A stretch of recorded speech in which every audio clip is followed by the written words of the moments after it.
Hi, everyone. Welcome to the Sharon the Red Baron show. I am Sharon, and I have a special guest here today. She will be sharing her story about leaving the Mormon Church. And I just wanted to go over why I started this podcast is because I recognize with amongst millions and millions of other people worldwide that we are in the Great Awakening. Whether you are awakening spiritually, you're seeing things, feeling things, whether it's political, like it's happening. And I'm super excited. It's kind of like my hobby. I love to hear people's stories. And I would love to encourage you also to share and subscribe because in due time, I have a funny feeling you're going to recognize someone. And this is going towards the people back in New Hampshire. That's a whole nother story, but I would like to welcome Miss Gail. How are you? Welcome, welcome. Thank you. Thank you for having me, and thank you for putting this request out to all of us who are going through this very strange time. Something I never thought would happen. Me neither. It's really trippy when you think about it, huh? I think about that a lot now. I'm like, wow, like we chose the perfect time to be here, but you got to be a warrior and not a follower. That's right. Yeah, yeah. You gotta be willing to you got to be willing to cross all those bridges, whether or not it's joyful or terrifying. It Yeah. comes with the territory. It's kind of being vulnerable and digging up all the shit you've done in your life and why you do it and da da da da da, right? Yeah. Yep. So can I ask you, I always love to start with people is, are you a believer in signs? Yes, I always have been a believer in signs. But less now than I have been before. Really? Really? Well, yeah, because we don't need to make meaning of every sign. I mean, I'm a big believer in numerology and astrology and Uh-oh, uh-oh, uh, you just uh, hit my sweet spot. I yeah, totally do numerology and gematria codes. My niche, yeah. the entertainment industry. People are gonna pee their pants when they find out how you can connect the dots. Well, it's all science, and I mean Yeah. it all has an explanation, but I don't have to make meaning of every single number that comes across my purview. Yeah. So I'm less of a it's not that I'm not a believer, it's just that I don't have to like hang on to every Yeah. number that comes across as meaningful to me, that it has to have a meaning at that very minute of my life. Yes. Numbers do signs, there are signs. I They're absolutely believe in everywhere. signs, It's, yeah. but I also believe in living in the present moment. So yeah, they're Yeah. there. I don't And have to I do agree everything. with everything you're saying because I felt the same way with when I started to learn decoding and numerology and all that. I mean, it's overwhelming because when you are first introduced to it and people share with you how to use it and that you receive your own messages as well that only you would know. I mean, it gets pretty deep. You're like, whoa. And It then does. you think every little thing, like you said. So I agree with you. I kind of laid back off that myself and just kind of go with the flow. And Mhm. those are the days that usually you get some of your best information, so to speak, right?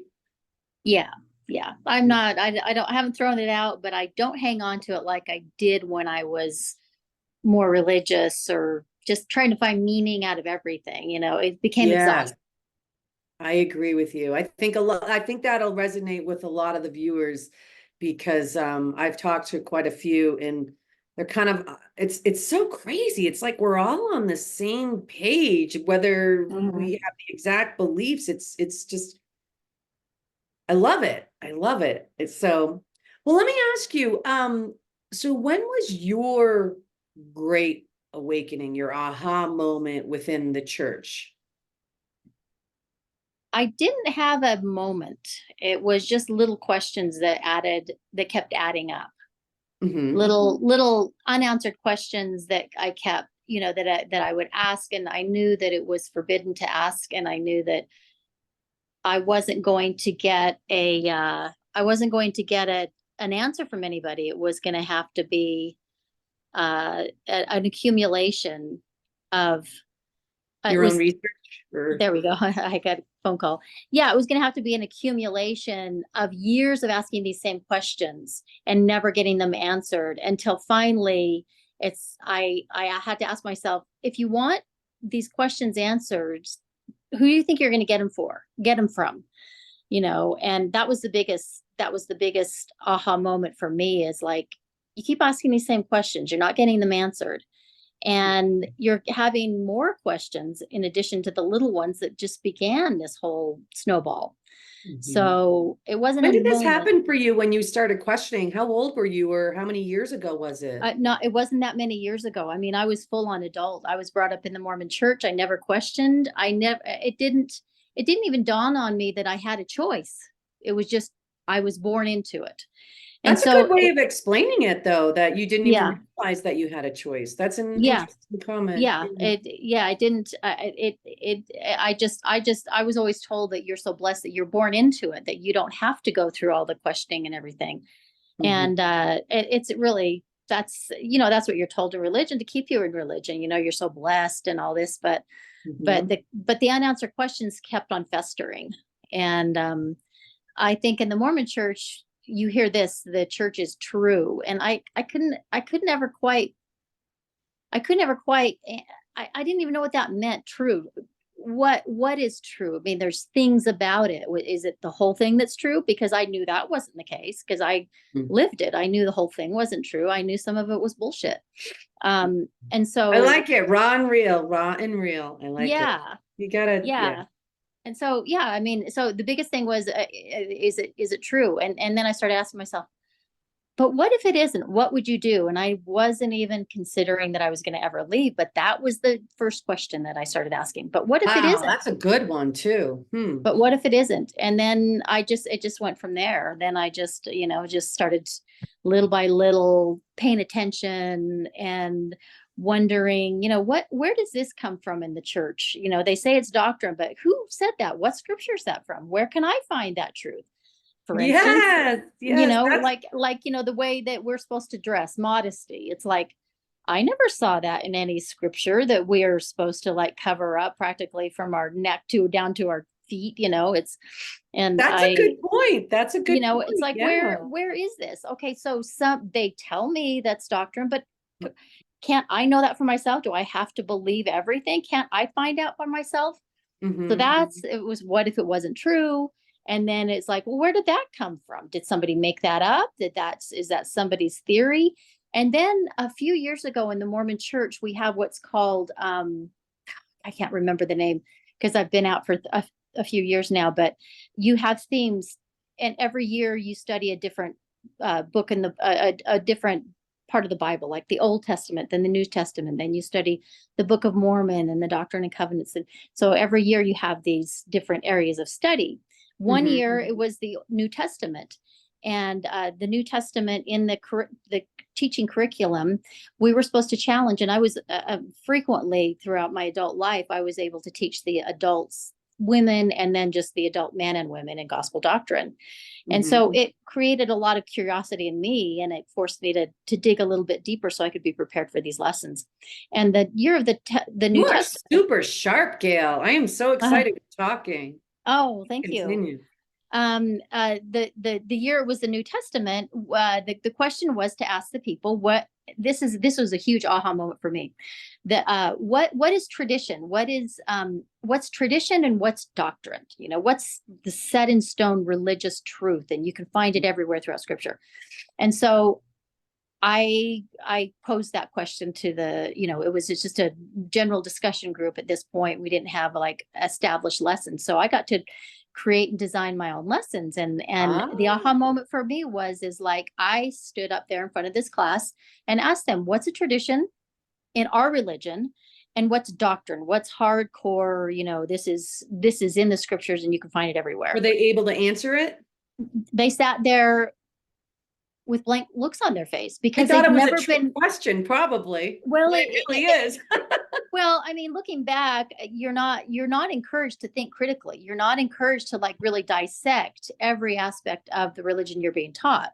And Can so I just say they. something about that real quick? I don't want to Mhm, interrupt too much here, sure. but to me, And I don't mean any disrespect when people watch this at whatever point in time. I don't mean it disrespectful to the people that are truly big believers, you know. I mean, True. I would Yeah. never want to, but at the same time, I'm thinking, my gosh, I like to be able to be a critical thinker, because when I sense something is off, I'm going to do my research and I'm going to call bullshit on whatever it is. So for your religion, that's supposed to be a loving religion, you would think that they would embrace that so you could kind of be your own think tank, so to speak, and things like that, you know. I don't. No, they don't encourage that in my religion. They actually really discourage you to do your own research because they don't want you to get close to the church history, and really find out how ugly it really is. I mean, it's out there.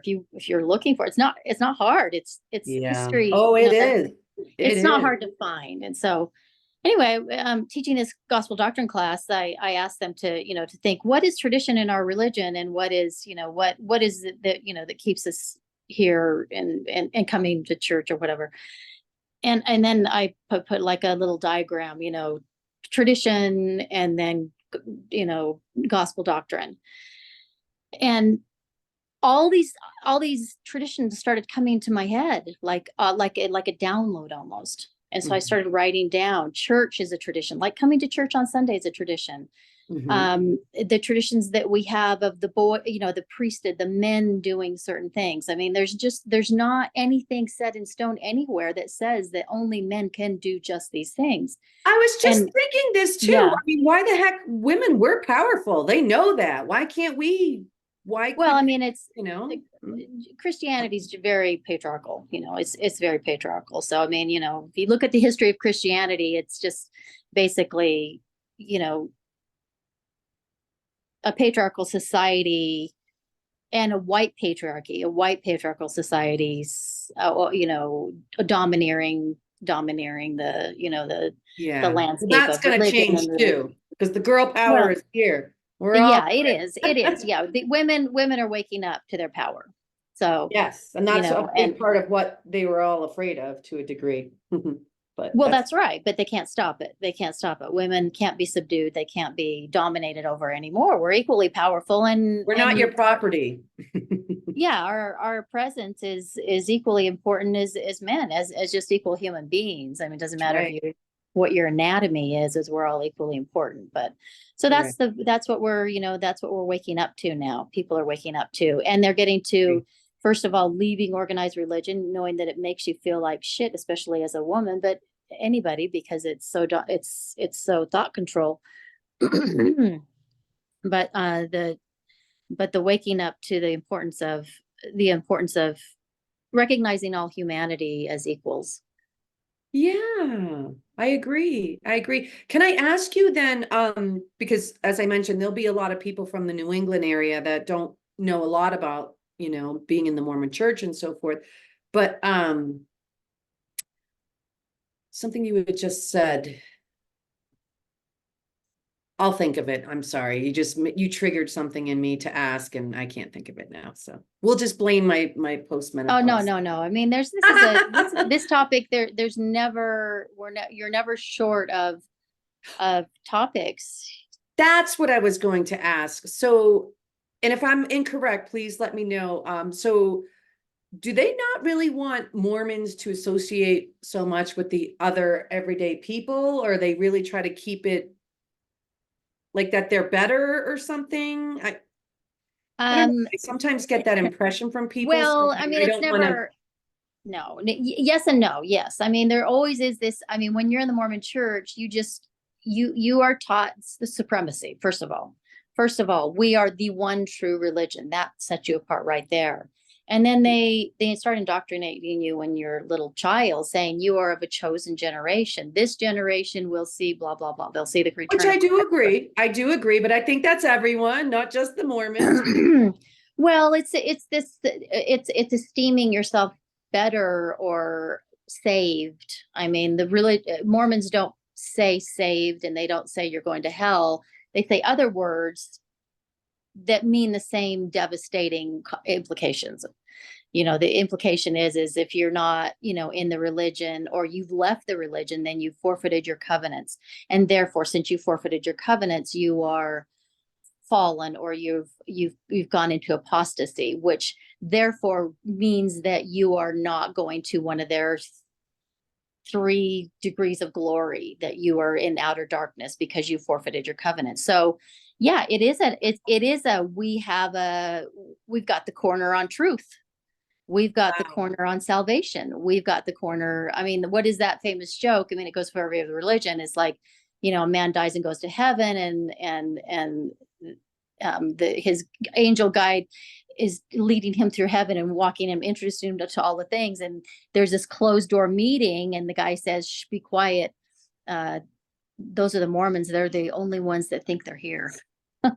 Really? Yeah, yeah, That's yeah. interesting. Yeah, I mean that's a general joke with Catholics and all the other religion, because they think they're extra special. That's what religions do. It's this us against them mentality. You know what? I could not agree with you more, because the more and more that I have awakened to everything that's been going on out there, you'll find it everywhere. Yeah. The Yes. kids Yeah. are being taught on their media, in their movies and entertainment, how to be bullies, and everyone has a label. We can't just be one like we're supposed to be. There's always labels. And Well, look at our country. Look at our country. America is the promised land. It's the place of opportunity. Well, actually, we're learning that that is actually not really the truth. We've been fed a bucket of lies from the very beginning. From Mhm. the very beginning, we've been fed a bucket of Everyone lies. here at this time, anywhere in the world, is important at this time. It's not just, and I actually sometimes I think out loud to myself how um you'll always hear from people that visit America that a lot of, and I say this openly, ooh, Van Gogh. That was a good exhibit, by the way, Van Gogh. Oh yeah, yeah. I loved it. Um, but a lot of them will talk about how arrogant they think Americans are, and they laugh at us because they seem to know a lot more of what's going on in the real world out there rather than us Americans, because we are just so brainwashed to be like, I have to have the big house, I have to wear these certain clothes, and and just that's not the way it really is in a lot of other parts of the world. No, They're it's happy just being themselves, if that makes sense. Does that make sense? yeah, the simplicity of it all, the simplicity of life. Yeah. We were very distracted in the United States by our affluence and the things that our affluence get us image, get us recognized. The vacations that we go on, the truth claims that we espouse. I mean, there's such a desire for people to be seen, and I understand that because But I of feel the like it's in the improper way, being yeah, seen, yeah, it's being in the listened unhealthy. to, and heard without being judged. Yeah, it's That- not a healthy way. It's not a healthy way to want to be seen, but it is. I don't know. That's a kind of a subtopic of what we're talking about here, but just in yeah. the general arena of the Mormon religion, I was just sort of always taught that I was extra special, and that because I was in the church and I'd made my covenants, that I was saved, or that I was in a better place, and that you're also taught in the Mormon religion to share the gospel with everybody, so that they too can get their ordinance, be baptized, and be quote unquote saved, whatever that means. Um, and so you grow up thinking that you don't have, it's already been done for you. You made these covenants, and so therefore you've made it. You're done. And that's the biggest fallacy of it all. And that's the hardest part about leaving religion, is that nobody's doing your thinking for you anymore. You have to start doing your thinking. You Mhm. have to start deciding things for yourself. You have to realize that you are the creator of your future, and that really there's no religion that can do that for you. And you're sorely mistaken if you've surrendered your autonomy and your sovereignty to another entity that does not even know you. Valid points. Yeah, So for sure. It's this world just seems so backwards, huh? Once you really kind of awaken, it's not just religion. It seems like it's a little bit of everything at this point. It will change though. It's coming. Well, it's a steering away from, and it's as it always has been, is if we can put our hopes into something else outside of ourselves, then we don't have to be accountable to creating our own joy and happiness and future and reality. You I know, if we put agree. our hopes, if we cling to something else, if we cling to God, if we cling to the government or the president of the United States, if we cling to our spouse, even if we cling to anything that we're clinging to outside of our own beautiful sovereign higher selves, as a one, as one entity, as one being, as we come together with our consciousness and our higher selves, if we're led away from that, then we've missed the mark, we've missed the whole point. I agree with you. And I love how you just put it out there, because that's exactly how I feel. I mean, once you have those aha moments and you start going down that rabbit hole, so to speak, and you start seeking questions, answers to your questions and so forth, you see things from a totally different Yeah, perspective. I mean, you really, really do. And then you start thinking, my gosh, was this like this my whole life and I never noticed it until now? I mean, it's a trip. It's a it trip. is. I mean, it's exciting, but in the beginning, it really does seem like, I can't believe that I'm reading this. I mean, there's literally so much information out there that people can research. And what I've found, granted, there's been a lot taken down, but there's still a lot out there that you just can't deny it. I mean, it's really crazy. So let me ask you, so you had mentioned you didn't leave that long ago. So what was your aha pivotal moment that, like, I'm just done? And how long ago was that, would you say, roughly?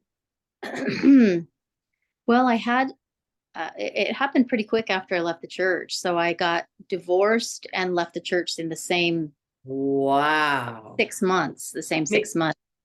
wow. May I ask, was it connected with your marriage or just completely Oh, well, separate? yeah, yeah. I mean, it Did he was, did he continue to stay with the church? Is that yes, yeah, he did. Yeah, so? yeah, he You did. really made a big move. I mean, wow.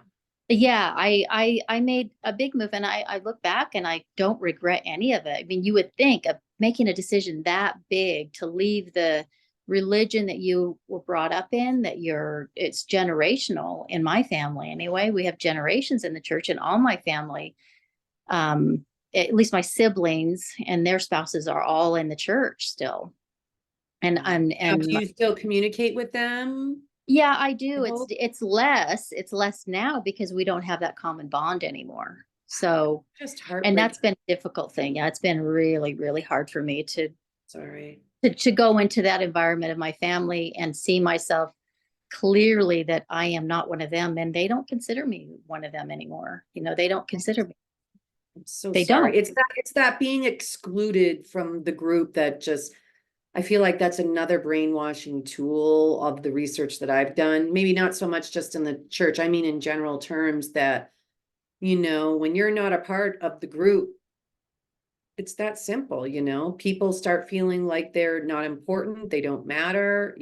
But all those type of people, I give them so much. I applaud you. Those are two big, huge things that you tackled, and look at you, just seem Yeah. very well grounded, and your true self. I mean, do Well, you what feel I'm like you've almost finding, been rediscovering yourself in a way since you well, left? I'm discovering everything. I'm discovering life.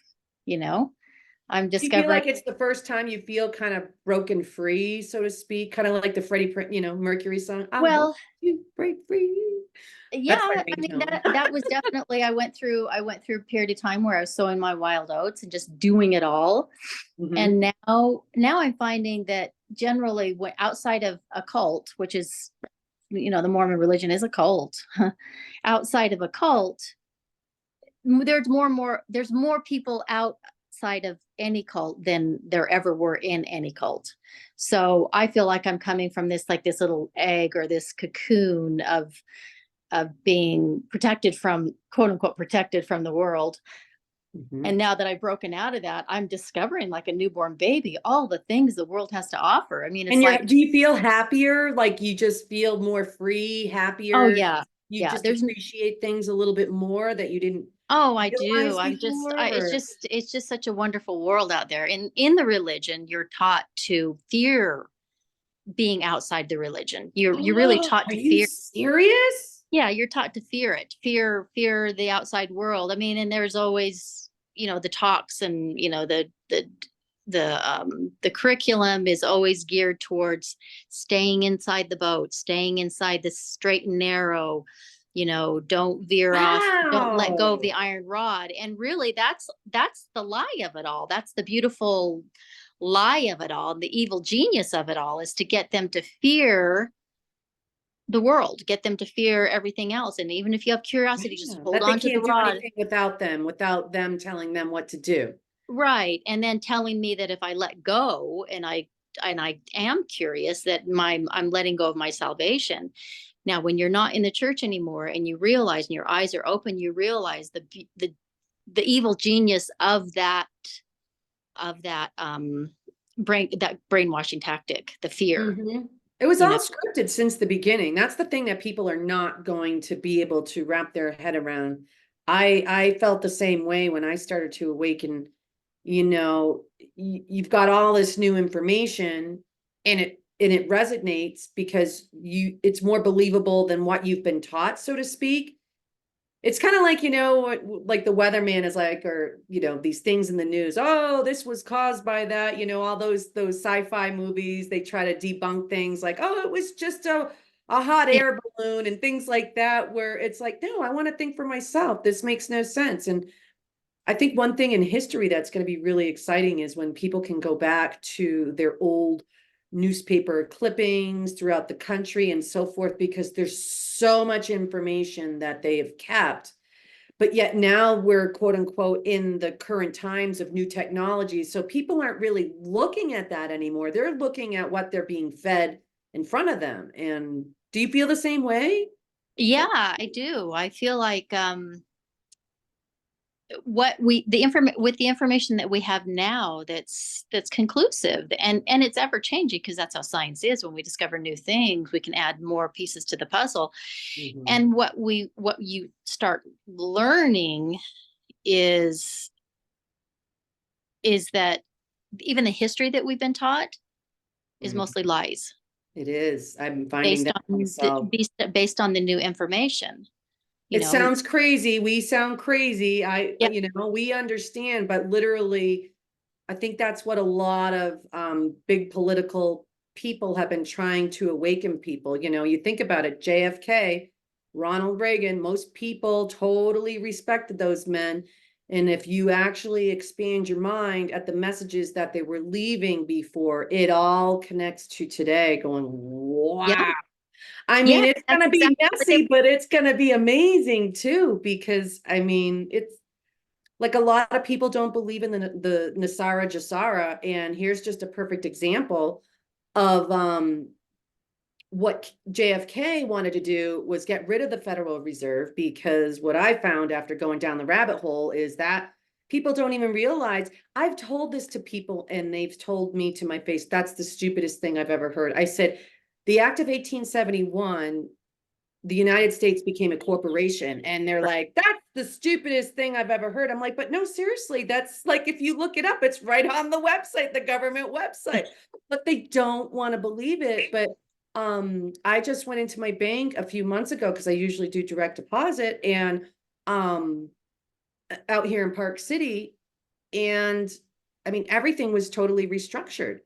I mean, just like what they're saying, what's going to happen in Nasara Jasara, meaning they were saying that there was not going to be any more tellers. So when I went there, there was no counter or anyone to help me. Everyone legit had their own office, no more cubicles. And they've been saying this for years as well, that everyone will be called a financial consultant, so that they'll be able to educate people on the process and how everything's going to flip.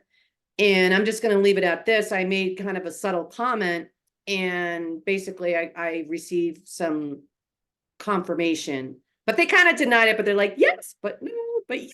And I'm like, there you go. People have no idea what's really going to become. I'm just so thankful that I'm prepared, if that makes sense. Do you feel the same way too in the great big world? Yeah, prepared as much as I can be. I think Yeah. that I mean prepared in terms of resources. Resources are finite.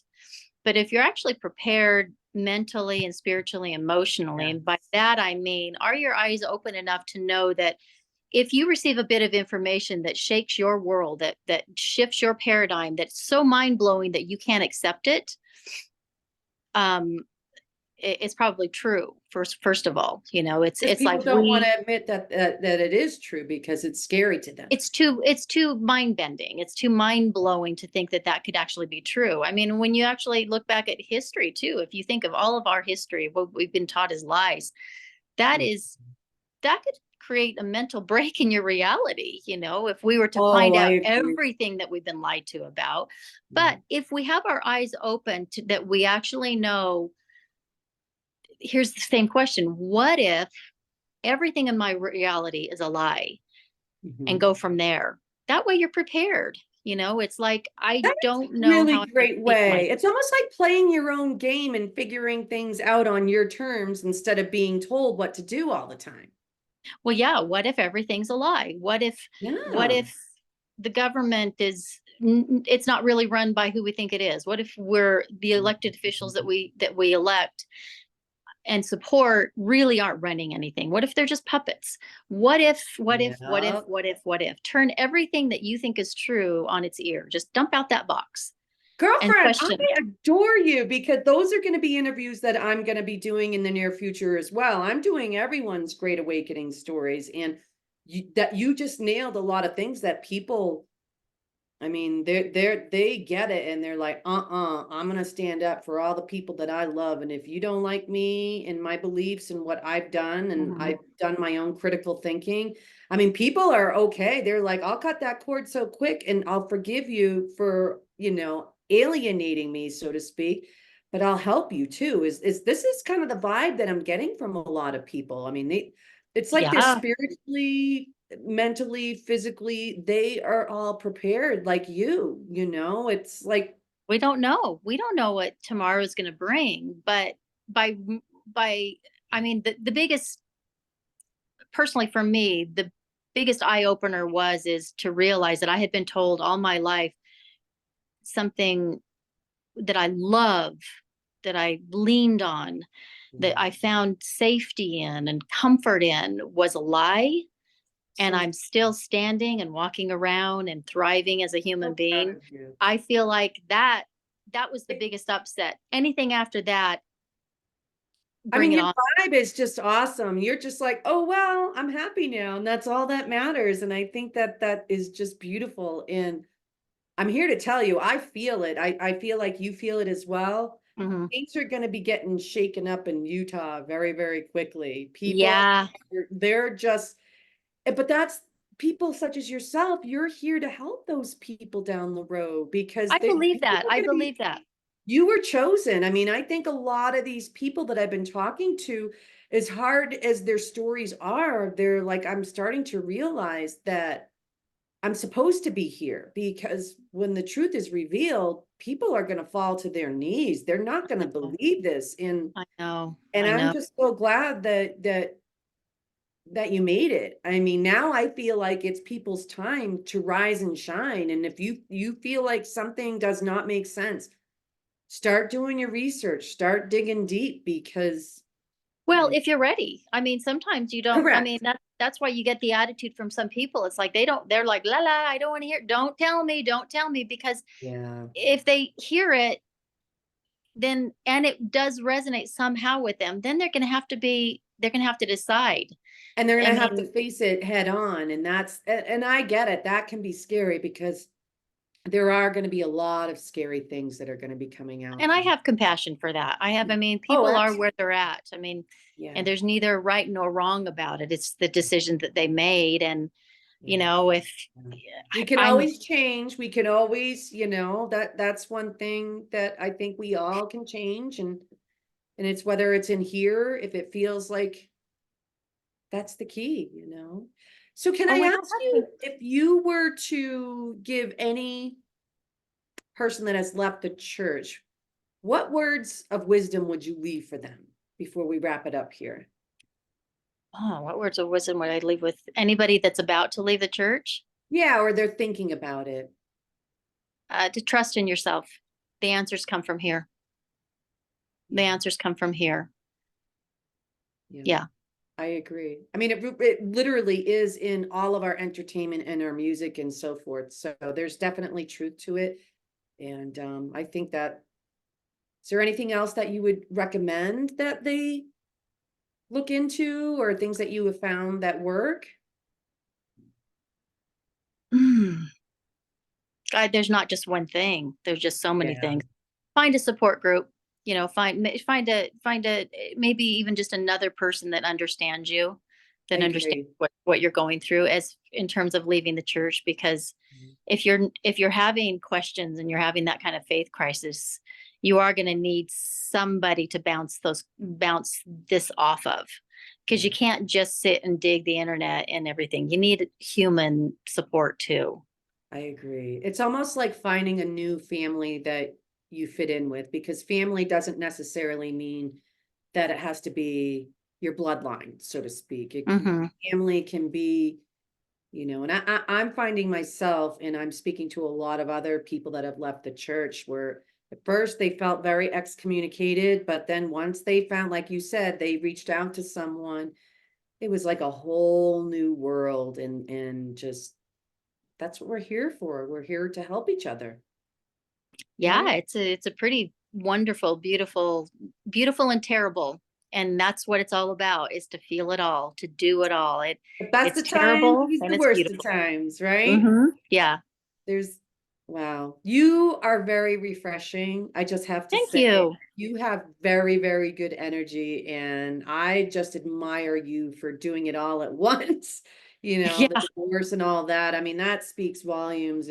But that just goes to show that you believed in here so much that you were just going to go for it. And I like that. Yeah. I Yeah. like that. Yeah. And it's beautiful and terrible, but that's what it's all about. That's And it why we does came get to better, right? It does get better when you I put, mean, it really does, because you can handle it. You start realizing, yeah, you can handle terrible, because when beautiful comes around, it's even sweeter than it was before. it really is. Well, Yeah. Gail, I honestly, I just want to thank you so much. And if you know of anyone else that wants to share their story, please, my door is open. I like literally from that post that I keep getting messages left and right. I'm like, oh my gosh. So So something many. is definitely happening, and we are here, and I believe that you're going to be part of the movement out here, and it's going to start soon. Oh yeah. Well, it's begun. It's begun. We've only just begun. Yeah. I know. Well, Woo. thank you. And I just want to thank our, the audience out there, whether you're catching this, months down the road or so forth. Please share and subscribe, because I can guarantee you that it's kind of like that whole connection, everything is connected. You're gonna hear someone's story that you probably know and that you would never have even known. So this is all real, it's happening. And I'm thankful to be here during these times. Me too. Ah, it's exciting. All right, Gail. Well, you have a great night, okay? And You thank you too. so much for You're sharing your welcome. story. You're Okay, welcome. Thanks bye-bye. for putting it out. Bye bye. Yeah, bye-bye.